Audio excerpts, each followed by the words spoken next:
compare like some provincial American university to go first.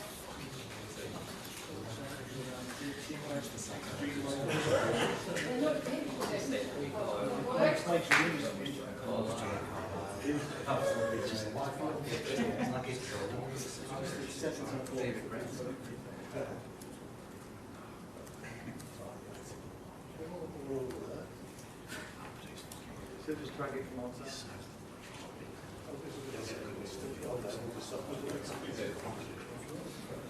I think the wide is sort of national.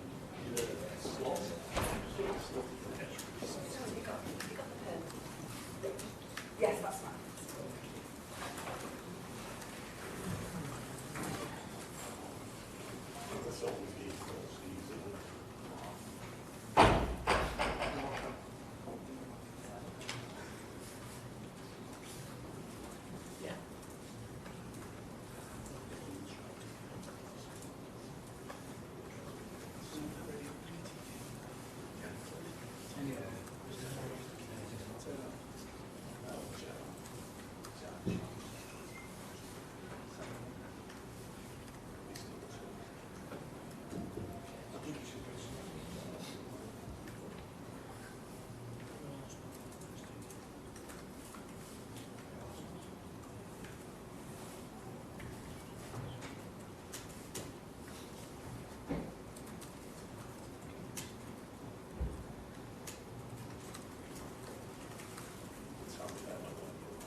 Okay.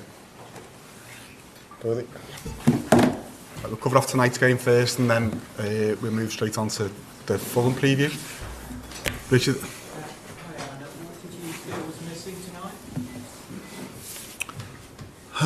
A goal.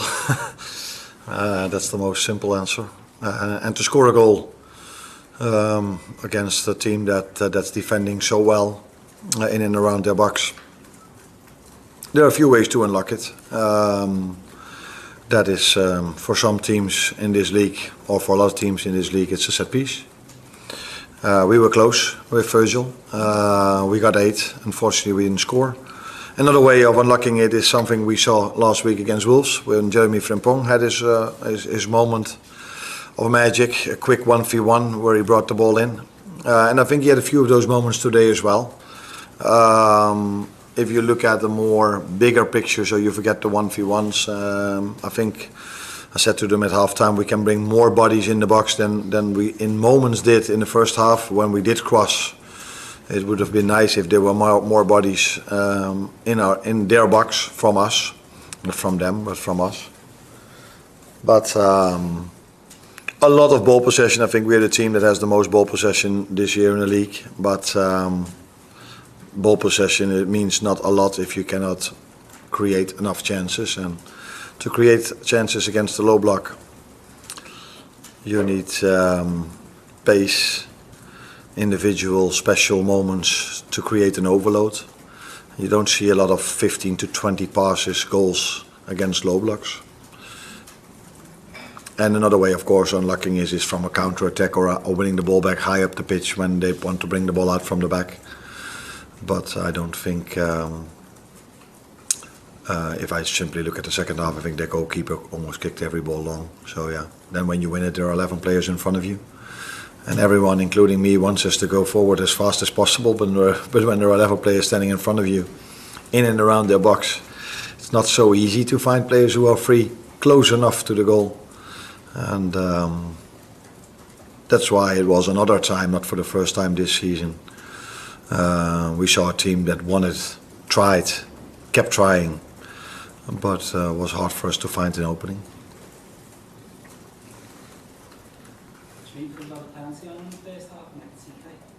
No, because he stayed on his feet.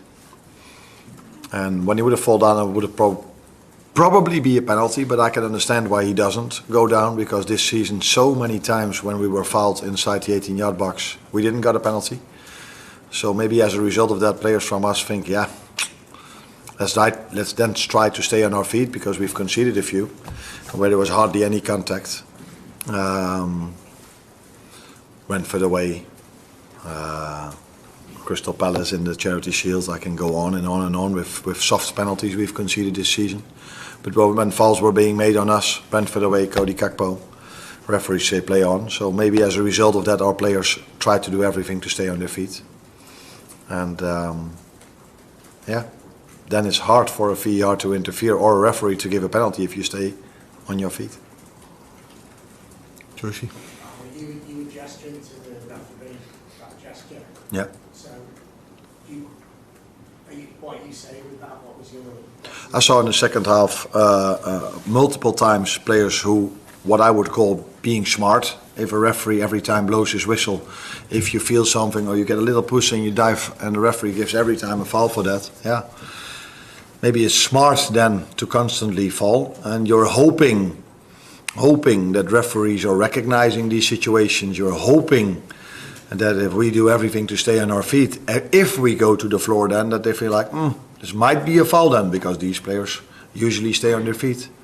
But the opposite is actually happening, and that's frustrating for me to see, because I think 5-6 free kicks in their 18-yard box when players. There was once a player that was on the floor, was his body. So yeah, we play on, because even if we have 4 stitches on our head against Man United for a head injury, the referee says play on, play on, play on. We conceded, but now he didn't know how fast he had to give that free kick. So if you then don't get the result you want, that adds up to frustrations I have in that regard. But it's not the reason that we didn't win, let that be clear. But it's the reason why I am sometimes a bit frustrated on the touchline.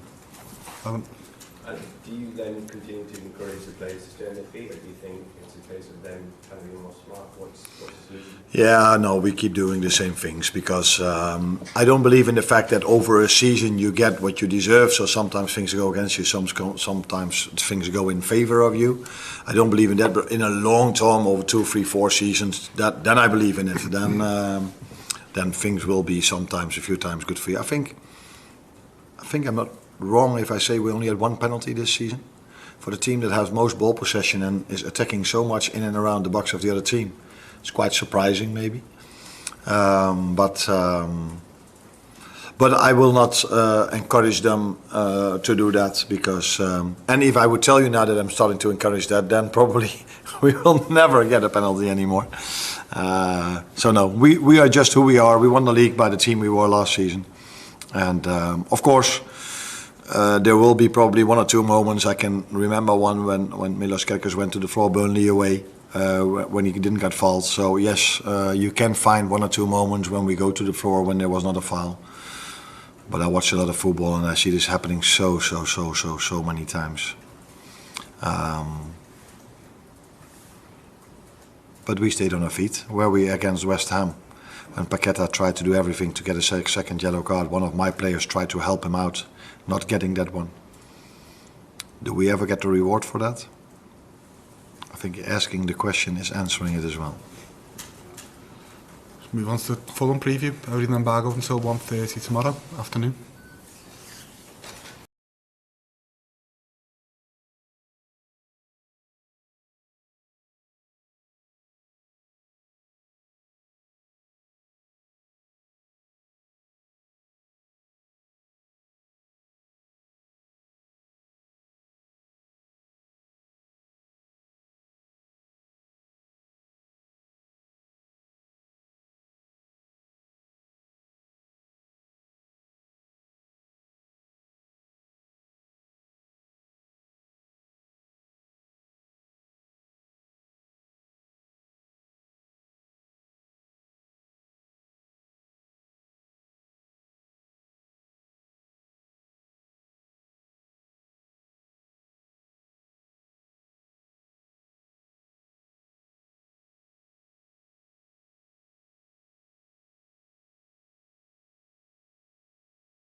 game. So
Good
say off on tomorrow. I didn't notice it, but I presume it would be.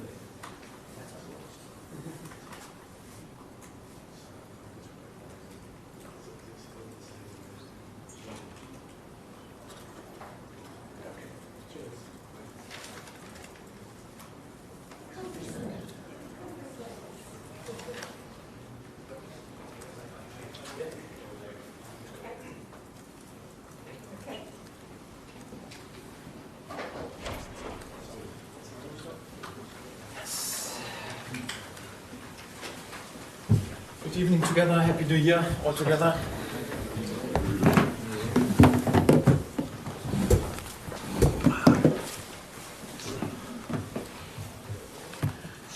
We'll go around in our usual order, and then after we've done the post-Liverpool, we'll do the pre-Manchester United.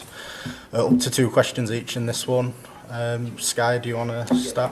Daniel, just wonder what significance you put on tonight, not just taking another point from Liverpool, but the fact you kept your first clean sheet in the Premier League since the end of August against Newcastle. Yes, it was always clear that we, as the newly promoted side, would need a special performance today to travel away with points. Especially we played here on New Year's Day. You know, Anfield on New Year's Day is always a special atmosphere. And then to play against the reigning champion, who was back to their best in the last weeks. They've won all their last fixtures, unbeaten since a random Champions League game in November. And then to travel without several key players and to show such a performance, also such a resilience and well organized structure against the ball, really good defending behavior, was always clear that there would be many periods during the game where we had to suffer and have to defend really, really well, and Liverpool would have more possession. But we didn't allow them really clear-cut chances, so we allowed them possession more or less in areas when they couldn't hurt us that much. And we had also our periods in the game, especially in the beginning of the game. I think after 5 minutes, already 3 corners. Normally you don't get 3 corners within 90 minutes here at Anfield. Also periods during the second half. So we need a really, really balanced performance today. And for that then to return back with a point and with a hard fought. But I think also in the end for us also well-deserved clean sheet is not just good for the table, but also good for the mood in the dressing room, good for the confidence. Also many fringe players today involved, also good for the spirit within the group. So it's definitely a really good day and really good evening for all of us. Graham? Daniel, just about those changes that you made, there's always a risk, I suppose, that you might disrupt rhythm or momentum. How pleased are you that players slotted straight in? Yes, delighted for them, because I was not surprised about their performance. I work with these lads each and every day and I see what they're doing in training.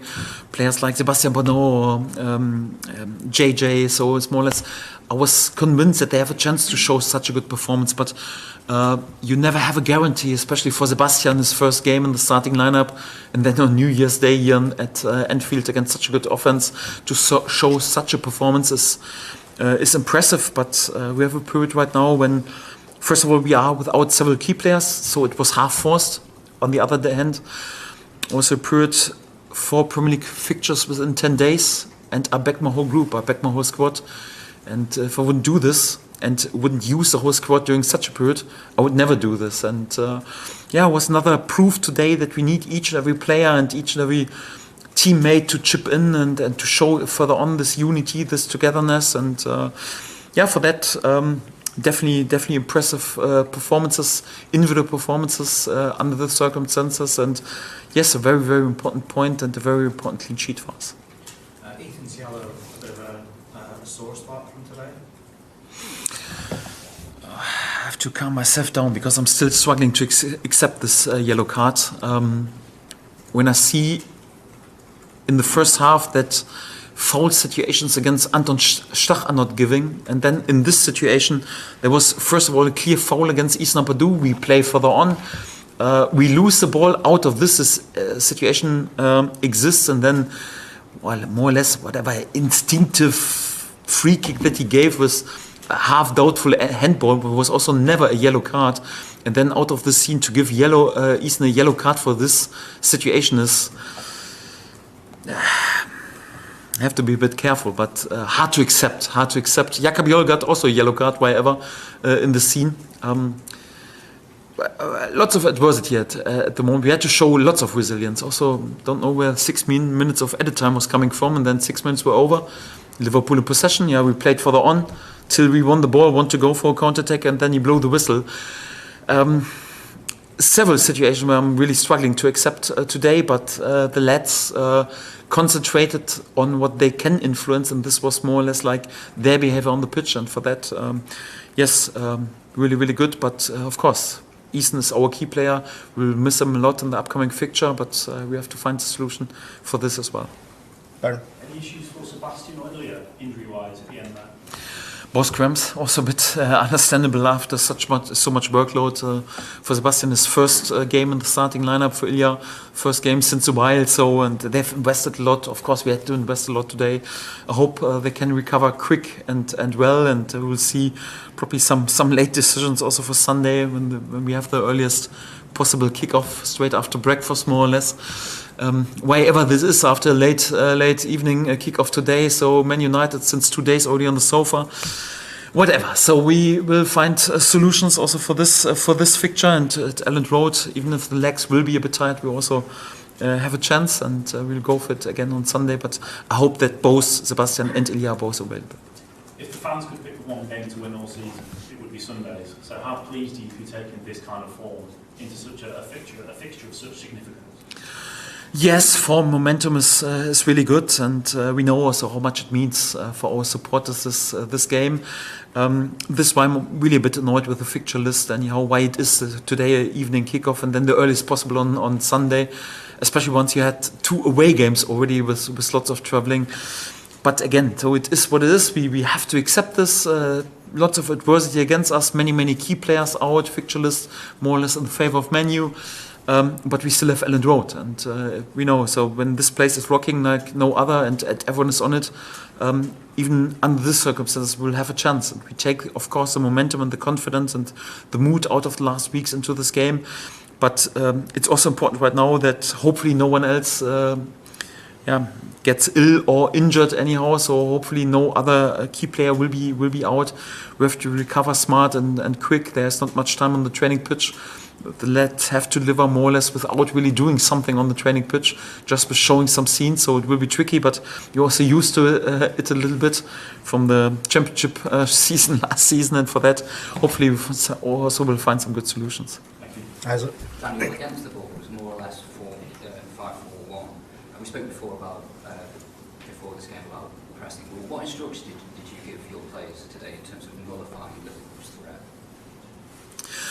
Yes, don't want to go too much into details, but we choose either to go man-on-man in the high pressing or to sit deep in a 5-4-1. We were rarely in midfield pressing because this is more or less when Liverpool can hurt you with their quality. So we wanted to find a balance to go all in several periods, or to sit really well structured and deep, and then also to close the center to allow them perhaps possession over the wings, but not in areas when they can hurt you. close to the goal with little give and goes anyhow, and this was more or less the structure against the ball. So it was a bit like in the high pressing, more or less with two strikers sitting deeper, more 5-4-1. We were a bit like a hybrid team today, also in possession, a bit different. So we have to find, we don't have the best individual quality in this league, so for that we have to find some rare solutions and special solutions for each every game, and I'm happy that the lads are delivering so concentrated and on it at the moment. On nights like these, you know, do they show why you value character so much when it comes to recruitment? I mean, we've seen in previous weeks that your teams come back from losing positions in games, but tonight was about resilience. So does it sort of underline your philosophy? Yes, 100%. So if you want to win something in football, like titles, you need this mentality. It's not like always the best football team or the best group of individual players wins. You need a special atmosphere. Everyone here at Anfield knows this, in which periods they win the titles in the Champions League or like the league title. And our title is, during this season, survival. And last year's, no other promoted sides have done this. So it's a bit like a title race. And for that, you need a special mentality, and also this mentality that you overcome also sometimes a poorer result on this level as a promoted side. You will also lose sometimes here and there a game, or there's an unlucky result, and then to keep going and not to lose facing each other and to stick to each other. And this is what my lads are showing, this resilience, this unity, this mentality. This is really very special for a professional football side, and they deserve lots of praise. Leo? Emotionally, Daniel, you can't enjoy this result for too long, can you? No, sadly not. I would like to have a normal week anyhow, and then I would sit on the sofa with coffee and cake and enjoy it. Sadly, already thinking about, okay, who is really available? What do we do in training tomorrow? Which scenes of Man United do we show? What can we do in terms of team selection? Who will be recovered for Sunday? Thank God we shared the minutes also a little bit on a few positions today. So we have a few more lads who are recovered, but enjoyable it will be to look back on the spirit, because we have an unbelievable amount of games where we stayed unbeaten and showed top performances. But our supporters should enjoy it. They're allowed to have a beer tonight and celebrate New Year's Day. But for us, anyhow, we stay focused and concentrate. Because we want to keep going on Sunday as well. For the group, sort of coming to one of the powerhouse teams in the division and getting something with a clean sheet, terrific for the confidence. Yes, of course, it was already massive when we had this 3-3 at home at Elland Road against them, but under these circumstances, to reduce them to a clean sheet gives even more confidence, and for that, yeah, definitely not good, just good for the table, but